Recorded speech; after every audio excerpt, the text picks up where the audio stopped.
Who is responsible for the Congress party's debacle in the recent assembly elections or for its dereliction in general? Who should be held accountable for the sorry state of affairs? What's the way ahead for the opposition parties? These were the questions before the Congress party's apex decision-making body, the Congress Working Committee, which met Sunday evening. It was a 5-hour long meeting. At the very start, Sonia Gandhi said that, if the party leaders thought she and her children were responsible for the party's plight, they were ready to sacrifice, quote unquote, and step aside. Predictably, there was a chorus for her to stay. Even before the meeting, party leaders were making statements that, Rahul Gandhi should take over. But look at the people who came out in support of the Gandhis before the meeting. And you know how the Congress works. Expressing full faith in the Gandhis, Rajasthan Chief Minister Ashok Gehlot said that the Congress party's DNA and India's DNA were the same, and the party will bounce back soon. Well, one can understand. Sachin Pilot has been waiting for long in the wings to replace him, and the High Command is key to Gehlot's survival. Then there was Karnataka PCC Chief D.K. Shivkumar, who said the Gandhis are the key to the party's unity. Again, D.K. Chief ministerial ambition is hardly a secret, and only the Gandhis can make him realize the dream by sidelining former CM Siddaramaiah if the Congress gets back to power after assembly election next year. And that is a big if. I'm giving these big examples just to drive home the point about the survival instincts of some big leaders who have come out in support of the Gandhis despite such a big setback. And this is not the first setback actually. Since 2014 we have been witnessing this. As for other leaders, those with no mass base, Gandhi Bhakti is the only way to stay relevant in the party. Of course, at the CWC meeting, some G23 leaders, you remember the G23? I call it G22 now because Jitin Prasad is in the BJP now. They raised some relevant points, but at the same time they were guarded. For instance, Ghulam Nabi Azad said that Amrinder Singh should have been replaced at least a year before elections, not just 3-4 months before the election. Some other leaders said, that Rahul Gandhi should be more accessible. Ambika Soni talked about the threat from the Aam Aadmi Party, but nobody was willing to talk about the elephant in the room. That is, how the Gandhis have become increasingly irrelevant in Indian elections and how they must reinvent themselves if they must lead a Congress. Anyway, coming back to the questions that needed to be addressed at the CWC meeting, I have spoken about these questions at the very beginning. There were no answers forthcoming. In fact, nobody had the spine to raise those questions. Those Congresspersons who wanted answers to those questions, let me repeat those questions, like who was responsible for the party's defeat? It's, total dereliction, the way it seems to have lost its plot completely. So this CWC meeting was supposed to introspect and talk about it, what has gone wrong. But nobody asked those questions. There may be some Congress workers and leaders who would want those answers. But after 5-hour long deliberation in the Congress Working Committee, there were no answers. So what do these Congresspersons do? Well, I would say they should better go to sleep listening to Bob Dylan's song. You remember? Most of you must have heard it. The answer, my friend, is blowing in the wind. I won't sing it because I don't really want to put you off. I know how I sing.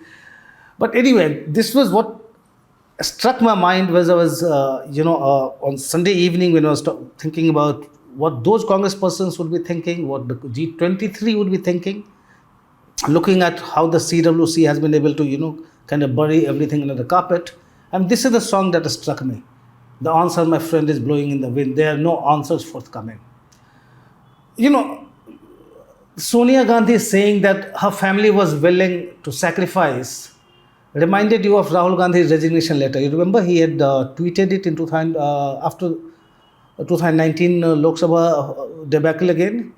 He had tweeted a resignation letter after the elections. In that letter, he had spoken of sacrifices again, as he sought to virtually, put the onus of defeat on his party colleagues. He had said there that, how he had stood completely alone in his fight against PM Modi and the RSS.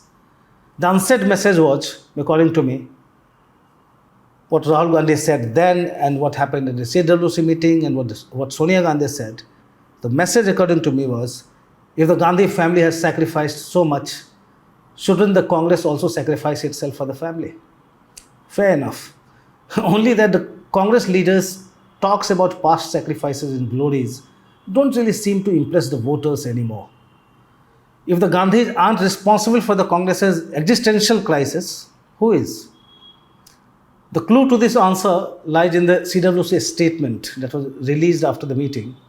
Every sentence in that statement reveals what is wrong with the Gandhi leadership. You don't have to read between the lines.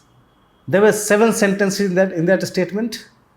Now, in this episode of Politically Correct, I will read out these sentences and try to explain what it actually means, not what the Congress wanted it to mean in the statement.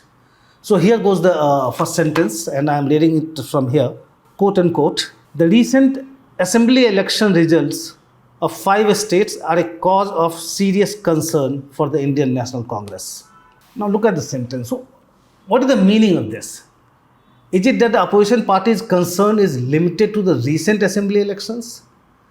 Doesn't it see an existential crisis staring at it? A party that has lost over 40 elections since 2014 and won just about 4 or 5 in the last 8 years. It hasn't been able to get even 10% of the total Lok Sabha seats in the past 2 Lok Sabha elections. But then, talking about that first sentence, there is a reason why the CWC must limit itself to talking about the recent polls only. It doesn't want to see a pattern in its losses by talking about the crisis the party has been facing. Because if there is a pattern, if it talks about elections in 2014, it will show a pattern underlining an existential crisis for the party.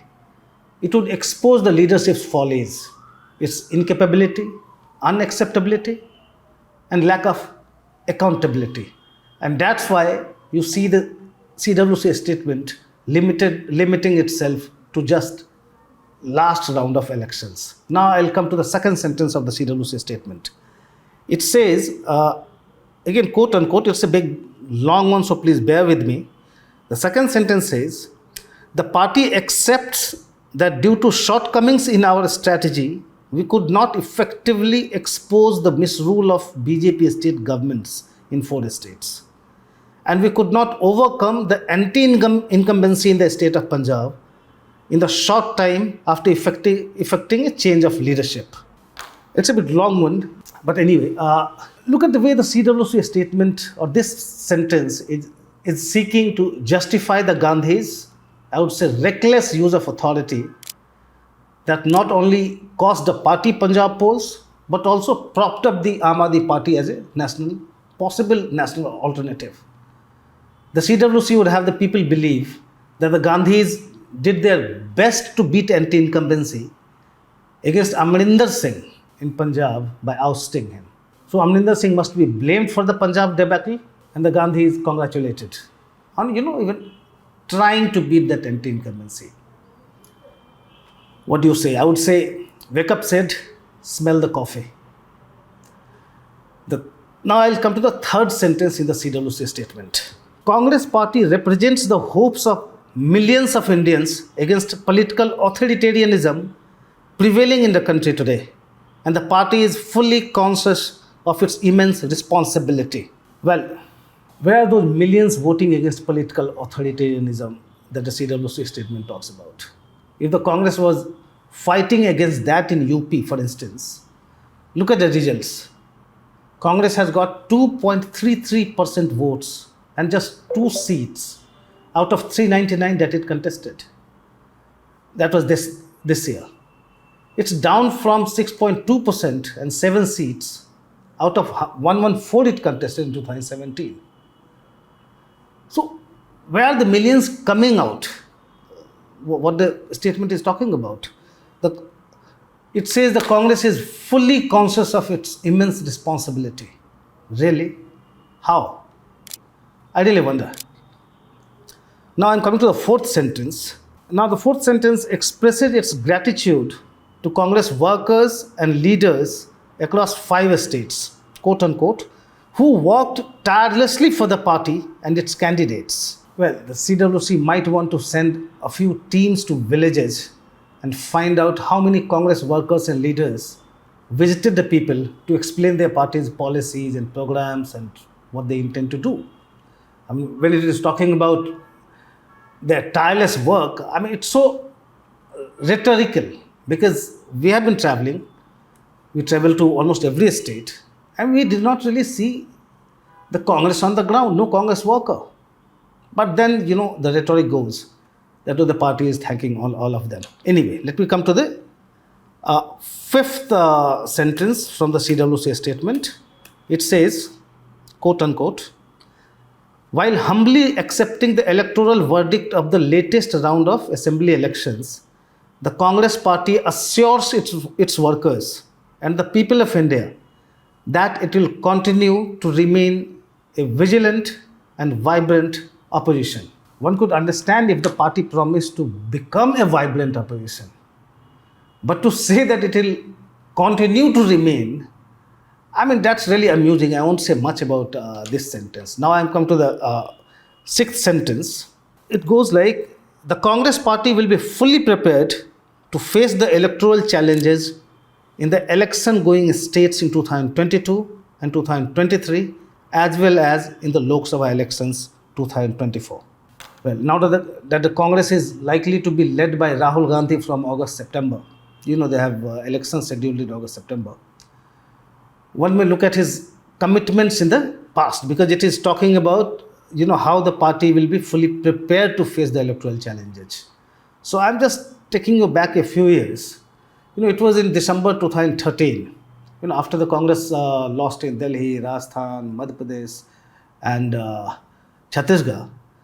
Then Rahul Gandhi had come out and he had promised to, quote unquote, transform the party, again, quote unquote, in ways you cannot even imagine right now.